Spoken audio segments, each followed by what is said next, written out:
So hello everyone, I welcome you all to यूआईएस।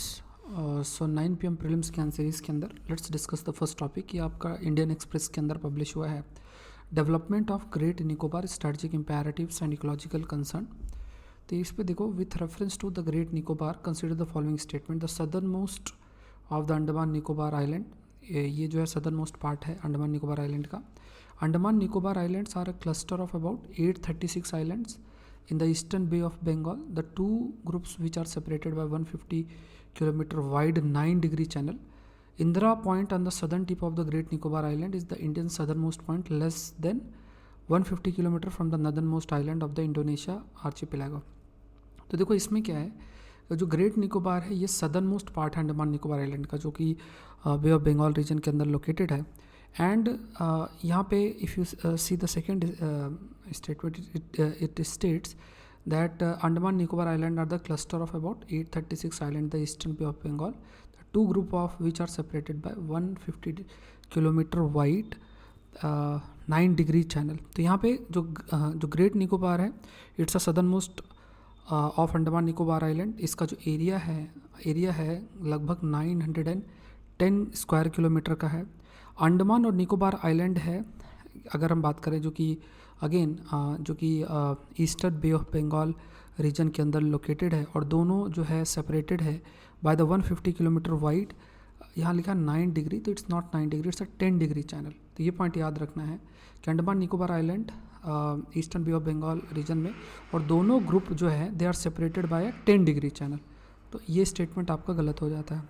फिर Indira point है, southern most part है great Nicobar island का, और ये इंडिया का सदर्न मोस्ट पॉइंट भी है, लगभग 150 किलोमीटर है from the northern most island of the Indonesian archipelago. तो ये कुछ पॉइंट्स हैं आपको ध्यान में रखना। आप देखो, जो ग्रेट निकोबार है उसमें 2 नेशनल पार्क है, एक बायोस्फीयर रिजर्व भी है। इसमें आपके शॉम्पेन और शॉम्पेन और निकोबारिस ट्राइबल जो कम्युनिटी है वो भी आपकी हैं, और ये सब आस्पेक्ट है जो हमें पता होना चाहिए। तो इसमें देखो आंसर आपका क्या होगा, 1 and 3, ये आस्पेक्ट आपको याद रखना है। नेक्स्ट टॉपिक देखते हैं, with reference to the recently announced national suicide prevention strategy. ये टॉपिक आपके हिंदू के अंदर आया था, तो यहाँ पे देखोगे, ये टॉपिक आपका हिंदू से रिलेटेड है। यहाँ पे क्या, first of its kind in the country with time bound action plan and multi-sectoral collaboration to achieve reduction in suicide mortality by 50% by 2030. The strategy broadly seeks to establish effective surveillance mechanism for suicide within the next 3 years, establish psychiatric outpatient department that will provide suicide prevention services.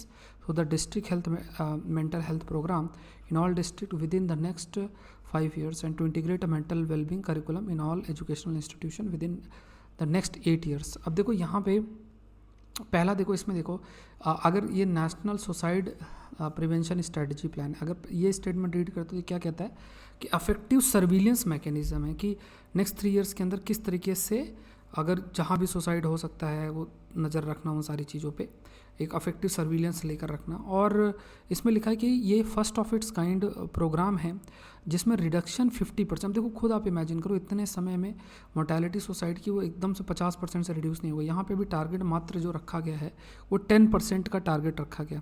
India के अंदर लगभग 15 से 29 years के जो age group है उसमें हर साल काफ़ी अधिक सुसाइड होते हैं, लगभग 1 लाख लाइव्स लॉस्ट होती हैं एवरी ईयर टू सुसाइड। ये काफ़ी बड़ा रेट है, और इवन जो सुसाइड रेट है वो भी लगभग जैसे 10.2% से इंक्रीज़ होकर 11.3% तक आपका पर 1 लाख पॉपुलेशन हो रहा है, जो कि बड़ा एक नंबर है। तो most common reason for suicide आपका जैसे फैमिली प्रॉब्लम है, इलनेस है, जो कि लाइक फैमिली प्रॉब्लम जो है वो लगभग 34% फैक्टर है, और इलनेस है वो लगभग 18% वाला फैक्टर है। तो ये पहला स्टेटमेंट गलत हो गया। दूसरा, दोनों स्टेटमेंट्स आपके सही हैं। यहाँ पे एक डिपार्टमेंट भी सेट रहेगा जो कि सुसाइड को कैसे प्रिवेंट करे, वो सर्विसेज आपका प्रोवाइड करेगा। डिस्ट्रिक्ट मेंटल हेल्थ प्रोग्राम के तहत ये कदम आपका उठाया जाएगा। नेक्स्ट 5 years के कंटेक्स्ट में इवन एजुकेशनल आपके जो करिकुलम्स हैं उसमें भी इंक्लूड किया जाएगा, लाइक नेक्स्ट 8 years के अंदर, कि जो बच्चे हैं वो भी इसके बारे में जाने, उनके अंदर भी जागरूकता है। तो यहाँ पे जो आंसर है दैट इज़ 2 and 3। नेक्स्ट देखो, with reference to quasi judicial body consider the following statement. ये टॉपिक आपका इंडियन एक्सप्रेस का 10 steps to make quasi judicial courts work for the people. ये टॉपिक है आपका, इंडियन एक्सप्रेस में publish हुआ है, उस पर बेस्ड क्वेश्चन है। It is an entity such as an arbitration panel or a tribunal board that can be a public administrative agency. This can also contract or private law entity which has been given power and procedure resembling that of court of law and judge. Their powers are mostly for all areas like that of a judicial body. तो यहाँ पे देखो एक चीज़ याद रखना, जैसे quasi judicial मतलब जैसे मान लो कोई एडमिनिस्ट्रेटिव बॉडी है, जैसे कोई ट्रिब्यूनल है, तो वो एडमिनिस्ट्रेटिव कार्य भी करेगा, जुडिशल फंक्शंस भी होते हैं। तो ऐसी बॉडी जिसमें एडमिनिस्ट्रेटिव फंक्शंस भी हो गए, पब्लिक एडमिनिस्ट्रेशन से एस्पेक्ट जो प्रशासनिक कार्य है वो भी है, और जो जुडिशियल एस्पेक्ट है वो भी है, दोनों चीज़ें हैं। सो ये याद रखना कि ये एंटिटी है such as an arbitration panel और ट्रिब्यूनल बोर्ड, जो कि that can be a public administrative agency also. तो दोनों फंक्शंस जो है परफॉर्म होते हैं। तो ये पहला स्टेटमेंट सही है। इवन कॉन्ट्रैक्ट और प्राइवेट लॉ एंटिटी भी ये हो सकते हैं, और certain power court of law की उनको आपको दी जाती हैं। और दूसरा ये है कि सारे, यहाँ पे लिखा है कि all areas like that of a judicial, सारे एरियाज़ में नहीं, कुछ स्पेसिफिक एरिया के अंदर ही जो क्वासी जुडिशियल बॉडी का फॉर्मेशन होता है। जैसे मान लो EPFO है, तो इसमें असिस्टेंट कमिश्नर, उसमें कुछ quasi judicial bodies, quasi judicial functions उसको दिए जाते हैं। ऐसे लेबर कमिश्नर है, उसको कुछ जो क्वासी जुडिशियल फंक्शंस दिए जाते हैं। तो एडमिनिस्ट्रेटिव फंक्शन है, ज़रूरत पड़ने में जो फंक्शंस आपके परफॉर्म किए जाते हैं वो भी हमें याद रखना है। लाइक जो प्रशासनिक के अलावा जो जुडिशियल फंक्शंस वो भी परफॉर्म किए जाते हैं। तो यहाँ पे आंसर है that is 1 and 2। Next topic है जुडिशियल और क्वासी जुडिशियल बॉडी के डिफरेंस पूछा है। तो यहाँ पे देखो, ये इंडियन एक्सप्रेस का टॉपिक है, 10 steps to make quasi judicial court work for the people.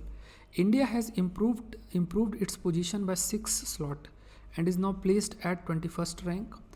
NRI reports map the network-based readiness landscape of 131 economies based on their यहाँ पे एक मिनट, ये क्वेश्चन आपका ये है पहले, ये जुडिशियल और क्वासी जुडिशियल बॉडी के कंटेक्स्ट में है। So judicial decisions are bound by the precedent in common law, whereas quasi judicial decision usually are not so bound. In the absence of precedent in the common law, judicial decision may create new law, whereas quasi-judicial decisions must be based on conclusion of the existing law. Quasi-judicial bodies are always need to follow strict judicial rules or evidence and procedure. देखो ये जो चीज़ है, जैसे पहले जो decision दिए जाते हैं, तो वो डिसीजन नेक्स्ट जो जजमेंट होगा सेम सिचुएशन में, उस चीज़ को कंसिडर किया जाता है। लेकिन क्वासी जुडिशियल बॉडीज़ में ऐसा नहीं होता है। और दूसरा, क्वासी जुडिशियल बॉडीज़ इतना स्ट्रिक्ट नॉर्म्स और रूल्स इनको इतना फॉलो नहीं करना है हमेशा, जिस तरीके से जुडिशियल बॉडी को फॉलो करना पड़ता है। तो ये स्टेटमेंट जैसे लिखा है कि हमेशा जो strict judicial rules, evidence, procedure सब फॉलो करना पड़ता है, ऐसा फॉलो इनको नहीं करना होता है। रादर जो फॉलो करना पड़ता है जुडिशियल बॉडी को आपका करना पड़ता है। अगर कोई कॉमन लॉ से रिलेटेड ऐसा प्रेसिडेंट एग्जिस्ट नहीं करता, तो फिर जुडिशियल जो डिसीजंस है वो जो भी आते हैं, मान लो ऑलरेडी लॉज पर एग्जिस्ट नहीं करता, तो जो डिसीजंस आते हैं वो डिसीजंस ही लॉ का रूप ले लेते हैं। बट ऐसा क्वासी जुडिशियल बॉडी के कंटेक्स्ट में नहीं होता है। जो भी एग्जिस्टिंग लॉज आपके होंगे must be based on conclusion of the existing law. जो एग्जिस्टिंग लॉ है आप कह सकते हैं, तो उस पर आपका वो पूरा आपका बेस्ड होता है ऑलरेडी। मतलब वो अपने आप कोई डिसीजन देंगे तो वो लॉ नहीं बनता है, ये है। तो यहाँ पे जो आपका आंसर होगा दैट इज़ 1 and 2। नेक्स्ट देखते हैं, India has improved its position by 6 slot and is now placed at 21st rank. NI report maps the network based readiness landscape of 131 countries. तो ये टॉपिक भी देखोगे इकोनॉमिक टाइम्स के अंदर आपका publish हुआ था। So India advances 6 slot rank 61st on the network readiness global report के अंदर। So NRI report maps the network based readiness landscape of 131 economy based on their performance. 4 pillar है, technology, people, governance, impact, covering total of 58 variable. India secured first rank in AI talent concentration, second rank in mobile broadband internet trafficking within the country in international internet bandwidth, और third rank annual investment and telecommunication service. तो India ने उसकी अपनी जो position है वो 6 slot and is now placed at, अभी जो उसकी रैंक है वो 61st रैंक है। इसकी अगर बात किया जाए, बाकी दोनों जो जैसे ये 4 पिलर के बेसिस पे NI जो नेटवर्क रेडीनेस इंडेक्स आपकी आती है, टेक्नोलॉजी, पीपल, गवर्नेंस, इम्पैक्ट, ये सब डिफरेंट आपका ये सब चीज़ों को कवर किया जाता है लगभग 58 वेरिएबल से। ये स्टेटमेंट सही है। ये जो रैंकिंग दी हुई है ये भी आपकी सही है। सो डिफरेंट लेवल, हर लेवल पे तो रैंकिंग याद नहीं रहेगी, इट्स नॉट पॉसिबल, बट ये कुछ पॉइंट्स हैं आपको ध्यान में रखना है। सो यहाँ पे India recorded the highest median mobile download speed in the last 13 month. तो ये जो डाउनलोड स्पीड इंटरनेट जो आस्पेक्ट है उस पर भी हम अच्छा जो है वो परफॉर्म कर रहे हैं। तो यहाँ पे पहला स्टेटमेंट गलत है और बाकी दोनों स्टेटमेंट सही। आंसर है दैट इज़ 2 and 3। नेक्स्ट देखते हैं with reference to olive sea turtle के ऊपर है। ये भी टॉपिक हिंदुस्तान टाइम्स का है। Olive ridley sea turtle sighted off Odisha coast mark commencement and annual mass nesting. So they according a schedule 1 animal category, schedule 1 जो वाइल्ड लाइफ प्रोटेक्शन एक्ट है उसके अंदर है। ऑलिव रिडले जो सी टर्टल है लगभग 120 से 50 एग्स देते हैं। हैचलिंग इमर्जेस आफ्टर अबाउट 45 से 60 days for mass nesting. This threatened aquatic animal turn up only at Gahirmatha every year. तो गाहिरमठा नहीं है, और भी कई बीचेज़ हैं, है ना। तो यहाँ पे अपार्ट फ्रॉम गाहिरमठा जैसे ऋषिकुल्ला रिवर माउथ है गंजम डिस्ट्रिक्ट में, वहाँ भी जाते हैं ये। आपका उड़ीसा के अंदर ही है ऋषिकुल्ला रिवर है, वहाँ भी ये जाते हैं इन गंजम डिस्ट्रिक्ट। और देवी रिवर माउथ है पूरी डिस्ट्रिक्ट, देवी रिवर माउथ तो अलग अलग जगह पे जाते हैं। देवी रिवर है वहाँ भी आपका जाते हैं। सो ये पॉइंट आपको ध्यान में रखना है। तो ये स्टेटमेंट आपका गलत है, बाकी दोनों स्टेटमेंट आपके सही हैं कि ये शेड्यूल 1 के अंदर है। दूसरा आपका इतना एग्स ये देते हैं 45 से 60 डेज़ जो है आपका इसे हैचिंग में लगता है। बाकी दोनों स्टेटमेंट सही। यहाँ पे जो आंसर है दैट इज़ 1 and 2 है। लास्ट स्टेटमेंट गलत है। नेक्स्ट देखो ग्रेट नॉट के ऊपर है, रिसेंटली न्यूज़ में है। इसको मैंने हिंदू में भी आपको पढ़ाया था। ये स्मॉलर वैडर है। Their breeding habitat is tundra in north east Siberia. They are strongly migratory wintering on coast in South Asia from the Australia. Hindu के अंदर आया था great knot sighting and tangles migration. तो अभी आपका केरला कोस्ट में दिखी भी थी। तो ये जो बर्ड है इसके बारे में, तो यहाँ पे ग्रेट नॉट ये एक प्रकार की बर्ड है, small Vader category of bird होती है। जनरली नॉर्थ ईस्ट साइबेरिया का जो इलाका है वहाँ पे ये आपका इनका हैबिटेट है। ये माइग्रेटरी बहुत लंबा ये माइग्रेट भी करते हैं, काफ़ी अधिक ये माइग्रेट भी आपका करते हैं। तो ये पॉइंट्स है। तो तीनों स्टेटमेंट इसमें आपके सही है। तो देखो आई एम ट्राइंग कि जैसे कुछ ये क्वेश्चंस हैं वो करवा दिए, कुछ टॉपिक जैसे रिसर्च आ रहा है उसको कर ले। तो इसमें आप देखो की पॉइंट्स नोट कर लो। पीडीएफ में प्रीलिम्स के लिए पीडीएफ पे निर्भर मत करो, ठीक है। एक किताब में आई विल ट्राई कि एक पीडीएफ आपसे शेयर हो जाएगी जिसमें लगभग क्वेश्चंस होंगे। I am trying for it, तो वो फिर आप लोग प्रैक्टिस कर लेना। लेकिन अभी ये जो कुछ क्वेश्चंस मैंने आपको करा दिए, ऐसी जैसे कोई टॉपिक्स रिसर्च आती है साइंस के एरिया में, ज्योग्राफी के एरिया में, वो भी साथ साथ में आपका कवर होगा। तो अनअकैडमी में आप मुझसे जुड़ सकते हैं। My name is Saurabh Pandey. जैसे अभी आपका बिगेस्ट प्राइस ड्रॉप है 18 मंथ का प्राइस इतना है।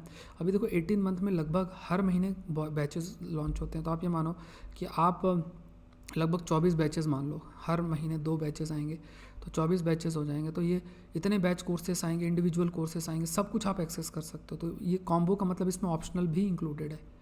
अब इसमें देखो इसमें ऑप्शनल है इतने सारे बैचेस। अब एक बैच का कॉस्ट लोगे ना तो बहुत कम कॉस्ट आता है, आप इमेजिन करो, ठीक है। तो यहाँ पे ये अमाउंट जो आप देख रहे हो ये पर बैच कॉस्ट नहीं है। इसमें आप पूरा का पूरा जो प्लेटफॉर्म है उसको 18 महीने तक एक्सेस कर सकते हो, जितनी भी चीज़। तो नवंबर 25 इसकी लास्ट डेट है। तो SP लाइव कोड यूज़ करके ज्वाइन कर लेना। कैसे जाओगे, देखो unacademy.com में जाओ, UPSC CSC सेलेक्ट करो, SP लाइव कोड डाल के और ज्वाइन कर लो, ठीक है। कोर्स आपका 1 दिसंबर से शुरू हो जाएगा। तो ये ज़रूर से आपको करना ही है, ये ध्यान में रखना है। जैसे मेरा भी कोर्स आएगा, साइंस एंड टेक का कोर्स आएगा, बहुत सारे डिफरेंट कोर्सेस आपके आएंगे। तो उनको आप करो और अपना प्रिपरेशन को अच्छा रखो। सो आज के लिए इतना ही है। Thank you everyone, thank you.